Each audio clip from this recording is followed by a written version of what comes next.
getting ready to welcome in one of my longtime buddies, one of my oldest friends in the old TV radio/radio business. There he is, out there in Texas, my buddy John Wilson from KBTV. Where are you? You're not at work right now, John. You already talked to Texas A&M guys today. Is that how much you're working? Well, I did not talk to the Texas A&M guys, but we're having some internet issues at our house, so I came to work to use their internet to make sure we could visit. It's been too long. What a pro. What an absolute pro. That's exactly what I expect from you. Now, having John on today, multiple reasons. First of all, South Carolina baseball will end up playing Texas A&M in the SEC tournament if they win today, if they even end up playing today. We already had a delay going on in Hoover, I've seen, but this game number 2 should happen. Well, why don't we start with Texas A&M and Jim Schlossnagle from the baseball perspective, but certainly want to get into Jimbo, what's been going on with him in the news here recently and the cluster that's been. What kind of guy is Schlossnagle, man? He's a name I think that we're all familiar with just because it's such a unique name. He's had a bunch of success at TCU, comes over and clearly has had a great year so far to start his Texas A&M career. A remarkable year. To be able to do what they've done with really one starter in the SEC and yet to win this many series and to get in a position to be a top 8 national seed is remarkable. You know, Tim, sometimes we have guys that have had success at other places and you wonder when they transition, can they have it there? Schlossnagle had great success at TCU. He just seems, it may be different names and faces, but just picked up right where he left off with that success at TCU. Did a lot of it through the transfer portal, some with the guys that are here. He has said it before. I'll be interested to see how it plays out in Hoover. It's hard to slug your way to Omaha. You're going to have to be able to pitch, but Nathan Detmer, their Friday night starter, has really been the only consistent starter, and then they just find a way to piece it together through the bullpen and just win series after series after series. It's been remarkable to watch. Personality-wise, how would you term Schlossnagle? Love him. He's open. He's honest. He'll answer a question. I think he's great to deal with. You can learn a lot about baseball. It's interesting to hear his philosophies compared maybe to what we heard over the last decade plus with Rob Childress. They're different, but Schloss is a guy that I appreciate the fact that if you ask a question, he'll answer. Childress seemed more like, I don't want to say a good old boy necessarily, but somewhere in that vein, pretty laid back and maybe low key. It's Schlossnagle that way, or is he a little bit more intense? I think he's a little bit more intense, a little bit more upfront. I think Rob was intense. It was maybe more that inward intensity. But if you go talk to Rob's guys, and I'm sure Schloss's will too, they'd run through a wall for Rob. And Rob was back at the beginning of the year. Nebraska opened up at Sam Houston. So I was able to go over and visit with him a little bit. The catcher on one of Rob's teams works on Sam Houston's staff. When I got to the field, the two of them were out there talking. And I think that tells you everything that you need to know. The guys love Rob. They're different guys. Both have had success. They had epic battles in super regionals when Rob was at A&M and Schloss was at TCU. It'll be interesting to see if TCU factors into A&M's postseason road as we move forward towards Selection Monday. But they're different guys, but it just proves in college baseball, especially, you can have success in many different ways. A&M's approach to the SEC tournament, where do you think that is right now with how they're sitting with the NCAA tournament? Does the SEC tournament matter? That's the biggest question. And in baseball, I know that people will say in basketball it doesn't matter. They thought A&M's running the men's basketball tournament was enough to get them in the NCAA tournament, and it wasn't. If the SEC tournament matters, then they need to win at least a game. If it doesn't matter, then I think they're a top 8 national seed right now. I remember when A&M was talking about joining the SEC, and I asked you, what do you do? And you told me, if a team wins 20 games in the SEC, they are a lock to be a national seed because you will have won 2 out of 3. A&M is on that cusp, 19 wins. But you look at who the wins are over and where they were ranked and the top 25 wins that they have in the non-conference. Value those how you want. There's so many college baseball polls. Debate if Dallas Baptist or Texas State or Texas, where they were ranked or where they should be ranked. But as of right now, I think A&M is a top 8 national seed no matter what they do in Hoover. But if the committee values postseason tournaments, then I think a game or two would be in need to solidify that top 8 seed. Yeah, I think from the South Carolina perspective, we would say, and I think they'll be good no matter what. But It's going to be interesting, especially with Jim Schlossnagle having had a bunch of NCAA tournament success. A lot of people on that voting committee, plenty familiar with him. The facilities around Texas A&M as good as any that you're going to get there at Bluebell Park. I think there are a lot of things in Texas A&M's favors to host moving forward, no matter what they end up doing. Gamecock fans would love that if they didn't value it at all and just let South Carolina or whoever just move on. I'll be interested to see who they throw. The regional part of the format, a double elimination, is where A&M, if they're going to have issues in the postseason, could have them. Again, they found a way to win 2 out of 3 in series in the SEC on the weekends. But there's only one sweep in there. There's only one 3-game winning streak, and you've got to win those 3 games to get out of regional. You're going to have to win those games in double elimination in Hoover. So with the pitching that they have, how much do you want to tax your bullpen to win an SEC championship or make a run? And I don't. I'll be interested to see if Nathan Detmer starts in their first game and they treat it like a normal rotation, or because it's short, that they would throw a day or 2 short. Would he go? It'll be interesting to see this announcement. I haven't heard yet. Yeah, just from what you're saying, I'm going to be surprised now. We'll keep an eye on that for sure about Detmer. I'll be surprised if he goes early, and then I'll be surprised if he goes long. Just knowing what SEC coaches have done and how they parlayed success to the NCAA tournament, certainly valued that over SEC tournament success. I'm guessing Schlossnagle will do that. It just seems to make the most sense for college baseball, and it's a bit of a shame, but these conference tournaments, I would rather have them than not. But knowing that they're almost exhibition-like for a lot of the teams that are in a position like Texas A&M is, where South Carolina had been for so many years. So it's kind of like icing on the cake, and you still get the cake for other programs, and they get a shot to make a run. Well, I would say that it's a great spot for A&M to be in if they're going to approach it where we're in and our resume is our resume. Let some guys throw. Put them. How much more of a high-pressure situation or regional-type situation can you put a team in than playing in the SEC tournament in Hoover? And I don't care who's in the other dugout. Every team in the SEC has talent, and every team in the SEC can play good baseball and will be as good as team as you're going to see in regionals moving forward. So if there's a guy you think, man, we wonder where does he fit? Could he start? Could he be our third starter if we have to go into a regional that way? Let him go throw. I mean, what a great thing to be able to do right now. Great to hear from Jason on the YouTube live stream. He says, "Morning, I got on late. We'll rewatch the first part of the show later." Hey, that's what you can do, Jason. No need to apologize, sir. Thanks for hopping on the YouTube live stream. I should introduce John Wilson to you. John works out at KBTX-TV.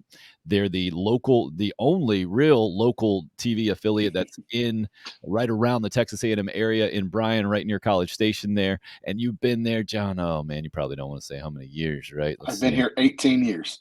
Oh yeah, 2004. I was thinking that. Yep.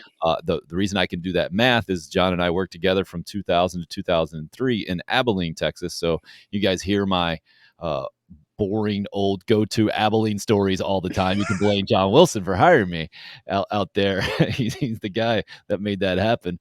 So John and I go way back, we actually were really lucky. Do you remember what year it was, John? Was it 2011 that Texas A&M made it out to the College World Series? That sound right? Well, yeah, it was the first year, and oddly enough, they played South Carolina. Right. It was nuts from us to go from the same little newsroom sports office in Abilene, Texas, talking about high school football most of the time in there, to covering prospective college baseball programs playing in the first game out in Omaha. And the Gamecocks won that game, but Texas A&M ended up going back and winning a couple more to stick around, didn't they? No, they went 2-Q. Nope. That's what it was. The 2 years that A&M has been to Omaha since I have covered them, they have lost both times. So they've gone. I'm 0-4. Oof. So if they are to make it to Omaha this year, I don't know if they'll send me or not. But it's a different coach, so depending on how they want to handle it. But if I remember right, that 2011 was the first year at the new stadium. First year at TD that's what it was. Exactly right. So I think Carolina had won the national title the year before, and they would win it the next year as well. Yeah, that was all part of that ridiculous run. It's like 22 teams in a row in the NCAA tournament. Ridiculous. And that other one that you brought up, man, like Texas A&M is a really good program, but the fact that they've gone 0-4 at the College World Series since you've been there at 18 years, I hope Gamecock fans can look at that and understand the ridiculous run Carolina was on, and how the program has certainly come back to reality. Not that it's acceptable or an excuse or the whole thing, but that it just was going to be a natural result of coming off such an absolutely outstanding run. And now Texas A&M fans seem set up in baseball with Schlossnagle, I assume, massively happy with that move and the upgrade that they seemingly have and on the cusp of making this run. And now we got to get to the fun stuff, Joe. I thought this might be coming. The Jimbo Fisher stuff. Were you in the room the other day when he threw? I was. You were it. How many people were in the room of this relatively impromptu press conference? My guess was no more than 25, probably more like a dozen. I would say you're right on. I think you hit the nail right on the head. It's probably between 10 and 20. Did you know what was coming? Yeah. Yes. I mean, it was pretty easy to put it together when something gets called that quickly. Okay. Did you know it was going to come like that from Jimbo? Well, I don't know that it was quite to the degree that he went, but I've seen him when he's defending things before, and Jimbo's a pretty passionate guy. And so not to the degree that it came out. I did kind of stand there for a second when we were done and thought, I just want to air all of this. There's no reason to cut this up. People just need to watch the whole, and it wasn't even 10 minutes long. I think it was just over 9 minutes long. They just need to watch in its entirety, and you can watch it over and over and over, and you'll learn something different. So when he started and he threw out despicable in the first few seconds, did you guys kind of look at each other and say, here we go? Or was it more like, hey, we got to make sure I'm hitting record on this thing? Well, it's funny you say that. That was the first thing I did was look in my viewfinder to make sure I saw REC, and it was recording, which was good. I'm trying to write down on my log pad as fast as I can, and then I just put it down and said, I'm going to miss something. I'll just go back and look later. I've seen you spell before. There ain't no way you can spell despicable correctly, right? No. DISC period. DISC. And then as long as I can read it, that's what mattered. But, when he gets going, sometimes you just have to put it down and listen and just hear what he's saying and take it for what it's worth. And when we were done, I kind of just stood there and thought, okay, this is going to be a national story for several days. So let's go. I think it's even bigger than that, John. I mean, it definitely has become that, but I think it's very fair to say I don't know if we've ever seen that before in college football. It kind of isn't there the unwritten rule that coaches don't run over coaches? I mean, you don't do that. Well, that's that's not a coaching thing, John. That's a professional thing, right? Sure. You don't burn your bridges professionally, no matter what profession you're in. It's not something that is wise to do, but especially you don't do it with the big dog, the guy at the top. Here's what I thought as I was driving back from it. I love the fact that he stood up for his coaches, because you're basically saying, if you're going to say you bought players, that your staff didn't go out and recruit well. Okay, so I love the fact that he stood up for his coaches. They're great recruiters. He stood up for his kids, who you put in question that they take money, and their families. I love all of that. I think it's exactly what coaches should do for their staff, their players, and their families. I was a little surprised about the go dig into his past, basically calling him a cheater too. Whether that's true or not, it's a whole separate issue. But that was the only thing I thought, that one I really didn't see coming. That was that, and then the words that he chose to use as well, the despicable narcissist. We make him out to be God. Go check into what God has done and the whole thing. To me, that's where it went from a relatively ordinary thing where one coach says something about your program, you stand up for it. I get that. You got to defend your program, and coaches have done that since the beginning of time. We'll do that till the end of time. But he made it personal, and he did it in a way, John, that I think most of us who have followed Nick Saban and respect his success in Alabama and the program and all of that also have seen to a certain extent and made us not necessarily like the guy. And I think that's where a lot of people were just pumping their fist and saying, yes, Jimbo. So you have the number one recruiting class in the country, and if you go and I know you, Tim, you will have seen what Nick said, and it's a very short thing, but it's the way it was said. We had the number two class in the country. They were number one. They bought every single player. It insinuates that there's no way that Texas A&M could have the number one recruiting class over Alabama. There has to be something to it. Just as there's has to be, how did they beat Alabama? So you've beaten them. He got beat by another assistant, and then he got beat on the recruiting trail. So is he insinuating that there's something? So when Jimbo takes it personal, I understand, because in that very small window, he says, we were number two, you were number one, you bought it, as if you can't be this. This place hasn't been this, but this place can be this. And Jimbo, I think if you maybe Dabo at Clemson, I don't know the Clemson culture as well as I know A&M's, but to me in the country, there is not a better fit personality-wise and school-wise than Jimbo and Texas A&M. They just are built for one another. So it's a family thing, and when you get after somebody's family, then bar the gates, because anything can happen. And it did, and we saw it.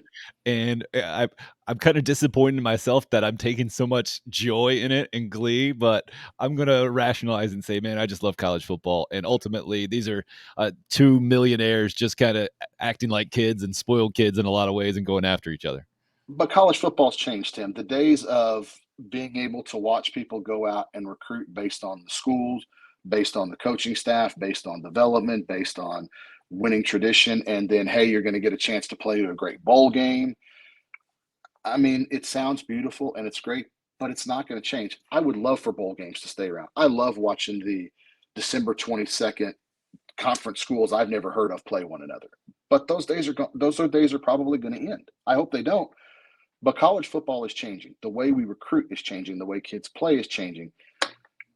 And it's just, this is the way that it's going to be. I hope that it isn't where coaches are calling each other out like this. But eventually you push somebody far enough, they're going to stand up and say, you know what, this is not how our program is. And to insinuate, hey, you bought your class. I mean, you didn't. That's maybe I am too close to the situation. But when you say you bought every player, that basically says you guys can't do anything. There has to be a reason. And I think that I could see why the reaction was the way it was. John Wilson, KBTX-TV out in Bryan, Texas. College has covered College Station, the Texas A&M Aggie program, for the last 18 years, like you mentioned. What did Nick Saban say that was wrong factually?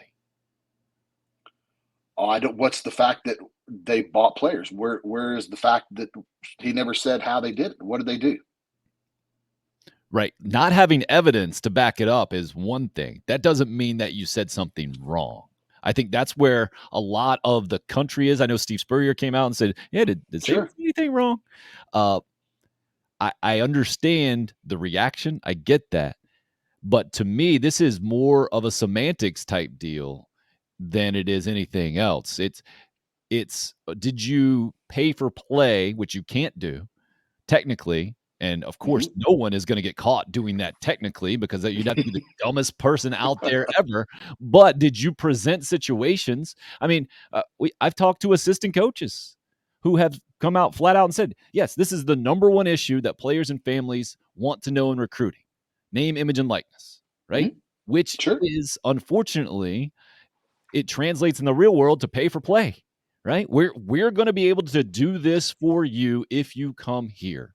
So I guess my question is, how is this relationship between the collective and the athletics department going to evolve into being anything other than what it's become, which I think those of us from the outside see very clearly that, yes, you can set up that situation, get kids to come to your program because they know they're going to be guaranteed to get paid a certain amount of money more than other programs.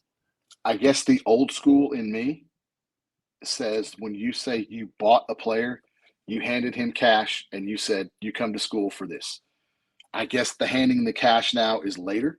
You're handing him an opportunity rather than when you and I were growing up, it was the bags of cash or the briefcase of cash or the shoebox of cash, however they used to do that. Or SMU, the envelope in the mail of cash like And idiots, or and so McDonald's bag of Tennessee. we're not that far from SMU, and that will never happen again, the death penalty. But I think that when you say you bought players, that's my first thought is you're saying you immediately just gave them cash and said you come here, and that didn't happen. If schools, whether it's A&M or insert any other school that you want to, is adjusting their recruiting to what the landscape of college football is today, is that wrong? No, definitely not. So The problem here, the blame all lies with the NCAA and the rule makers. You sure, never set up anything to create an environment where there could be oversight. That's your fault. I don't blame Jimbo Fisher. I think Texas A&M and their collective here has just done it better than everybody else. And you're seeing some sour grapes, and that's what Jimbo rightly pointed out, that when he's not getting his way, the narcissist in him doesn't let it happen, and the whole deal.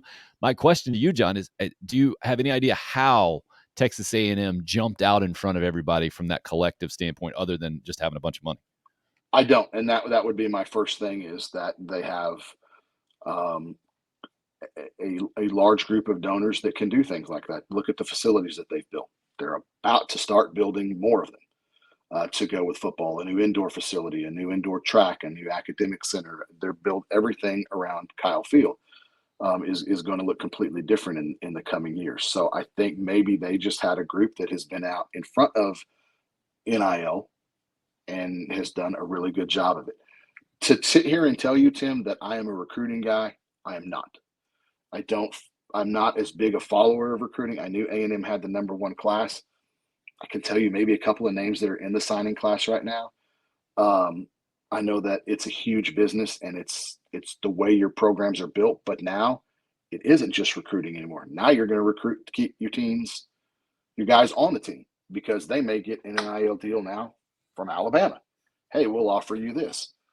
And if I remember correctly, at SEC Media Day a year ago when NIL was a huge deal, I think Nick Saban may have been one that said his quarterback was going to get, I don't remember what the number was. $1 million. So that was brought up. For sure. Um, Well, that's why I and say all this is kind of just semantics between these two, and the buying of the players and defending the 17-year-old families is a bit disingenuous, I think, from the outside. I get it. You got to do it. And my guess is that everyone around Texas A&M loved how Jimbo Fisher reacted. Absolutely. I mean, again, you have a coach that was willing to stand up for your school because he said in the press conference, you've now brought the name against Texas A&M. I mean, you've said this about the school, about A&M. He loves the brand. He loves the school. I don't know who would not be proud of their coach standing up for what he believes in. And maybe Coach Spurrier's right in the fact that what did Coach Saban say that was wrong? Maybe he didn't say anything wrong. Maybe the way he said it, that you bought players, because that insinuates that that's something that's illegal. And I don't know that Texas A&M and Jimbo made it very clear they did nothing illegal. Maybe, and I imagine the old school coaches, this is going to take a while to get used to. This is the way we recruit now. I mean, who would have ever thought? I had to go look up what collective meant. Right. Like I didn't even know what it was. I just man. don't get into that, and I certainly can't spell it. So,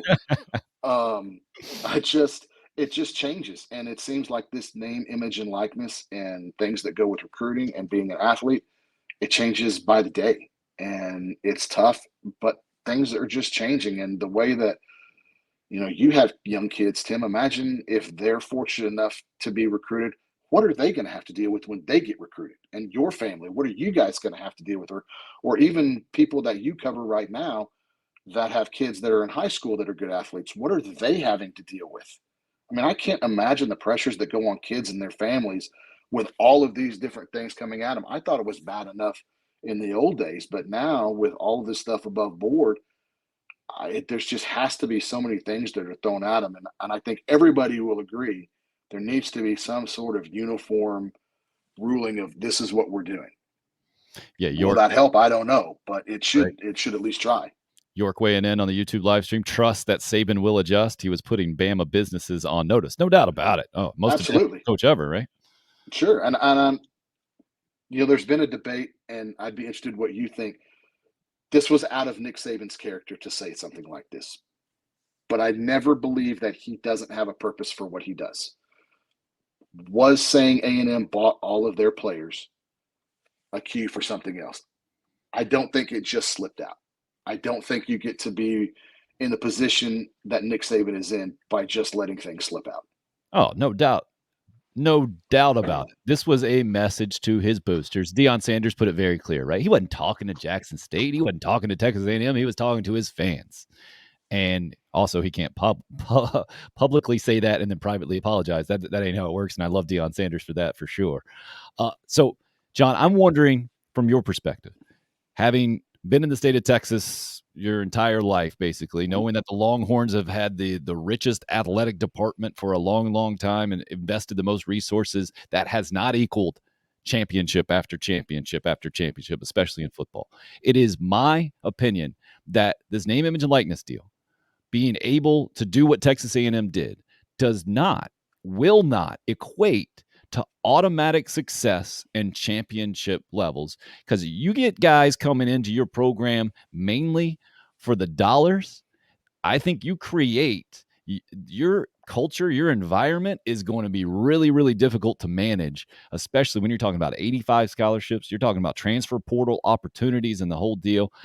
That to me, why I think this entire narrative of college football is only going to be more top heavy now because of name, image, and likeness, and it's going to be the balance of power is not fair at all. I think it's garbage, man.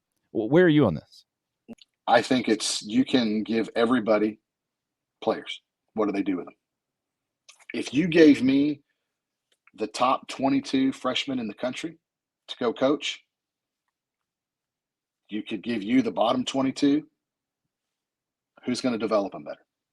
Not if me, you man. develop better than I do and you put them in the positions to win, your 22 are probably going to be better than my 22. So it's still going to come down to coaching. It's still going to come down to, you got to get them on campus. That's fine. But what do you do with them when you get here? I'd be interested in the last 20 years to go back and look at the top 10 classes and put together the records for those schools. Right. And most of them are pretty good. Like there is that stat out there that national championship winning programs have been in the top 5 in recruiting, at least for one of those classes, I think. Right. You got to have players. Don't get me wrong. I'm not Pollyanna and being all naive about this, but I think where we are as we continue to evolve in college football is that if you do set your program up and your collective is running your recruiting and the whole thing, well, I don't think these head coaches, these control-minded head coaches, who the Nick Sabans of the world, the control freaks that have always had all the power in the whole, I don't think they're going to be the best managers of all this. I think you're going to have a new approach to how you manage your college football program to go with this new world of recruiting like you're talking about. You're still going to have guys that can evaluate too. You know, they may see something in the kid that somebody else doesn't. I think one of the most popular stories around our part is there was a player that came to Texas A&M that was recruited at the University of Texas, and I believe they tried to recruit him as a defensive back. And A&M said, you know what, if you're quarterback, you want to come here, we want you to play quarterback. And that kid was Johnny Manziel. So he wasn't a highly regarded. Did you hear his name recruiting? I only knew him because he played a high school team that we covered in the playoffs. I thought his name was Manziel. So, and I could spell his name, Tim, just so you'll know. I had to do it enough. I before E? Yes. All right. But, and I like Mark's comment. He is right. The top 22 players are always better over the bottom 22 players. No doubt. He is absolutely right. But I can't coach. The question would be, right, that next tier of 22, or knowing that everybody's got the equal opportunity to get that top 22, as opposed to what it's been in years past, where it seems like only the top programs are going to have an equal opportunity to go after these guys. I mean, Spencer Rattler's at South Carolina. I think that's a great example of a Yes. guy who wouldn't have gone to a school or maybe not have gone to a program that ended up at a program outside of the traditional kind of power brokers of college football. No, and he could be a great fit at South Carolina. And what Shane Beamer did in his first year, I think, is fantastic. But the evaluation tool of a guy going out and seeing, I always ask these, I'm curious. When I go to a high school game and I see coaches on the sideline, I have no idea what they're looking for. Like, I can't evaluate a player. I know if they're good against the team that they're playing that night. Even I can know that if you rush for 200 yards, you probably had a really good game. But they're looking at something completely different. They may see a guy on the field that everybody else thinks is bad, and that kid's really good. We've heard those stories. So I think that the evaluation part of it is very good. And then what do you get them on campus? You can't, maybe I'm naive, but I think that on these lists of 300, the top 300 players in the country, that somewhere in the 500s is a really good player. We just don't know who he is because we don't go to 500. But Shane Beamer, Jimbo Fisher, Dabo Sweeney, some of these coaches and their staffs are going to be able to find those kids and then say they fit with what we do. And then you bring out the best in those kids. So you can have collectives, you can have name, image, and likeness, you can have great facilities, but can you find the players? There's the old saying, Tim, in there, they will find you. If you're good enough, they will find you. So coaches will find you. And if you're willing to put in the work and they are willing to put it into you, then you're going to have a lot of success, whether name, image, and likeness or money are there or not. Yeah, I think that we're thinking about this in the wrong way. I think we're thinking about this in the old school way of where college programs have all the power over players. I think it's a great thing that players now get some of that back and will have the opportunity. Hey, if they feel like they're mistreated, they get to go somewhere else. Because guess what? That happens in the real world, man. If you feel like your employer is mistreating you, you can improve your professional situation. You might have some other stuff to deal with, but that is the real world too. And the college sports just hasn't been the real world in that way. And I think it's been so unfair for so long. A lot of us are just blinded to it. It hasn't been. And I'd be interested not only to hear you, but some of your viewers and listeners as well, what they think about this, which is an issue that I've thought about a lot is I get what you're saying that the players need to be in control, but what about sticking it out? If you have a job that you don't like and you need to stick it out until you can find something new, is there the life lesson of learning about working your way from the third team to the second team to then becoming a starter? If you don't get enough playing time, well, I'll just go to the transfer portal. Is that a good thing? Those are things I struggle with. I don't know the right answer to it. I can see a player saying, you know what? I thought this was a good situation. It's not. I deserve a second chance. They're absolutely right. They do. But are we missing the life lessons? Are there life lessons, or are those the lessons that still need to be taught? I mean, I'd be interested to know what other people think too. Well, I think it's individually based, right? I was talking to Corey Miller, just got in the University of South Carolina Hall of Fame, a longtime New York Giant linebacker, said when there was a coaching change at South Carolina, he would have left if there's a transfer portal. They were going to make him play with his hand in the dirt. He never done that before. Then I asked him, well, would you have become the player that you ended up becoming? And he said, I don't know. You're probably right. And then what you're talking about, the fortitude and the character and everything that develops, that's not going to go away. Guys are still going to choose to stay. I think it might not happen the way that it's happened before. It's not going to be probably to the level that it's happened before. But I think there's also something to be said for going to a new environment and adapting with all of that as well. The Spencer Rattler situation and not penalizing a guy for having to sit out a year. No. And because, again, a coach doesn't have to sit out a year. Exactly. And I know that people want to say you're committing to a school, not a coach. I think that's a lot easier said than done. I mean, you are committing to a coach because that's who you're going to play for. And students and athletes should have some control. I mean, it's crazy to me if I look up and I wear number 56 and there's 1,056 jerseys in the crowd and I can't go get a burger or see a movie after the game. It's kind of weird. It ain't right. I'm glad it's getting closer to right. I'm not saying it's ideal or anywhere close to it, but I think avoiding worst case scenario or really getting taken advantage of is better than doing it because you're afraid of some other stuff happening. John, great stuff today, man. I really appreciate the insight, and it's fascinating to talk to someone who was in the room when Jimbo gave that thing. Is that the room, the room that I'll never forget in my professional career, is being in the room when Tiger Woods was at Augusta National for his first public press conference after the whole golf club and the car accident the first time and the whole thing, the domestic situation, right? Yep. Everything that came Probably along. a few more people in that room. Yeah, there were probably about 100 or so. I think they let in maybe more than that. But just the feeling in that room, is that something that's going to stick with you for a while? The feel in that room. Absolutely. I mean, just to sit there again, because you don't hear that. You don't hear coaches do that to each, and the immediacy of which the response came. It wasn't a day or two or maybe a week later before they said that. And it came quick and it came hard. And I mean, I guess the way that that message wanted to be delivered. I'm assuming this was not just in reaction to that. It's probably a buildup of things. I Right. don't know that, but the way it came. But no, I will never forget being in that room, and I'll never forget getting the message, "Hey, Jimbo," and we got it like a half hour before. It was called at about a half hour, Right. and thinking, I mean, this doesn't happen. Football coaches don't call press conferences and do it in a half hour. I mean, you've been around long enough to know these are very orchestrated things. And so then when I knew that Saban had said that, I thought, well, this has to be what it's about. I don't know. And then when he started, it's one of those ones that you almost just shut up and get out of the way Absolutely. because he's gonna take care of everything.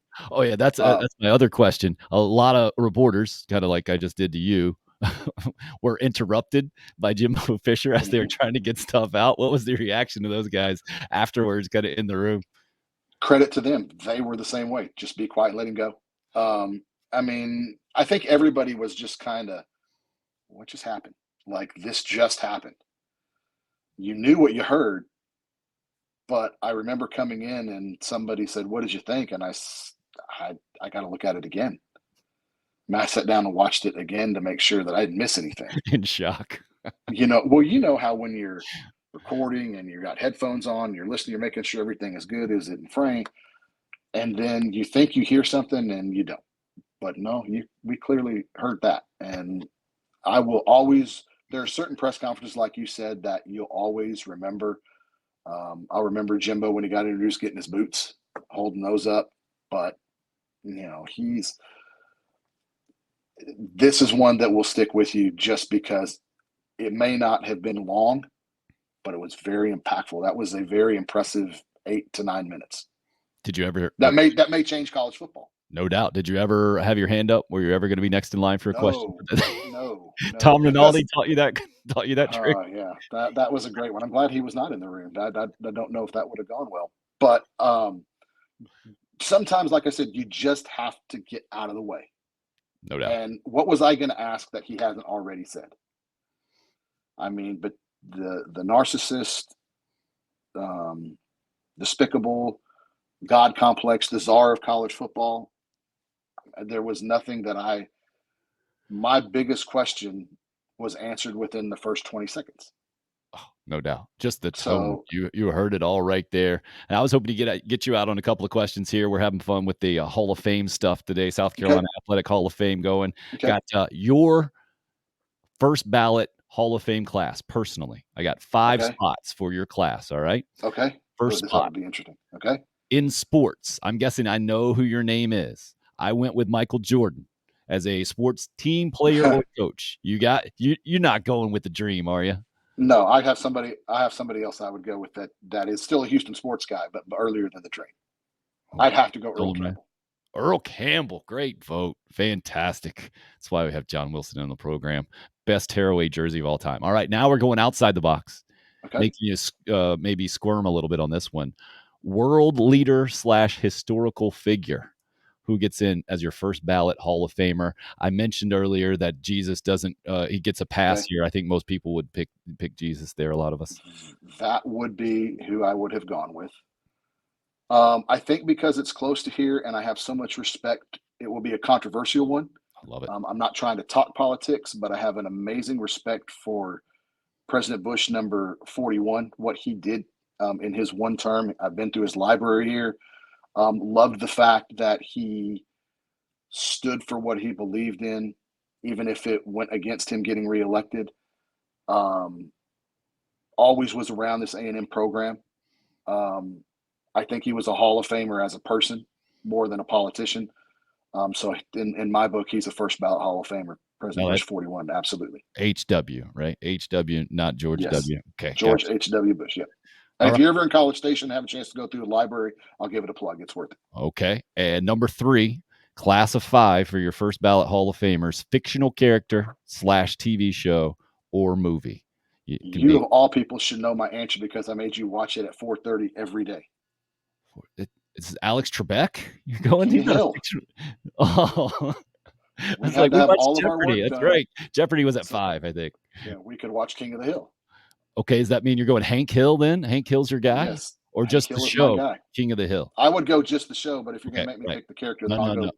Because I went Seinfeld as the show, King of the Hill. Yes. Well done. King of the Hill for me is a right. first ballot Hall of Famer without question. Number 4, food. Take it for what you will. I went barbecue. We've had a vote for brisket already in today. Okay. More of the Texas version of the barbecue. Where is that? Where you're going? You going somewhere? Nope. Oh, I love it. I'm going chicken fried steak. Oh, should have known. Chicken fried steak, another Texas staple. All right, now we're opening it all up even more. 5, you just get a write-in vote for your first ballot Hall of Famer. My wife. Well done, sir. Well played. No, I mean, she has to put up with me. Right. And we are in the process of preparing to move, and she's packing. That's a Hall of Famer. While you're hanging out at work, talking on the internet. Yep. I told her I was working. Well done, sir. So she is a Hall of Famer in my book, without a doubt. Well played, man. Really appreciate all the insight, the perspective. Would love to have you back on. Talk to the people at the station. I know Daryl's the boss there. Get them working on the ceiling tiles behind you. We need to work on. This is an office that they're working on, so it was a quiet place to go. So I just decided that I would hop in here. I didn't figure that ceiling tiles were going to be as important as my spelling. But before I go, I have to tell you, I am so happy that you're back doing this. The sports world, journalism world needs guys like you. I know it was a tough time, but I hope that this is a huge success. I hope the people that are watching you and listening to you understand the incredible guy that you are. You're good at this. You're better off of it as a husband and a dad. And I'm glad that you're back doing this. And if I can do anything to help you, let me know. We love talking sports, and it's great. But I've watched a little bit, and I see some of your posts of things that are maybe more world related, and I am behind you 100%. And I'm glad you're doing this, and I hope it goes like a big deal. Oh, thanks, John Wilson. Checks in the mail, man. Great stuff. No check. KBTX-TV out in College Station, Bryan College Station, covering the Aggies, in the room when Jimbo had the press conference, and a great guy. John is a fantastic guy as well, and one of the reasons why I wanted to get back in this, knowing that a great guy like him has done it for a long time. And when I was making fun of his ceiling tiles, on cue, my garage opens and the 2-year-old is in. Hey, Andrew, you want to come get in? You want to say bye to the guys? Come on in, Andrew. Yeah, I should have been done. Going a little late today because John was on fire. He's got his bat. Let him bring the bat over. Don't make him cry. Come on in, Andrew. Yeah, you're going to hit. I know you are. You're going to say hi to the guys? Baby. Yeah, the baby. That'll do it. Can you say bye-bye? Bye. All right, bye-bye. We're done today. See you guys. Thanks for checking out this edition of Tim Hill, Unrestricted Free Agent. Bye-bye.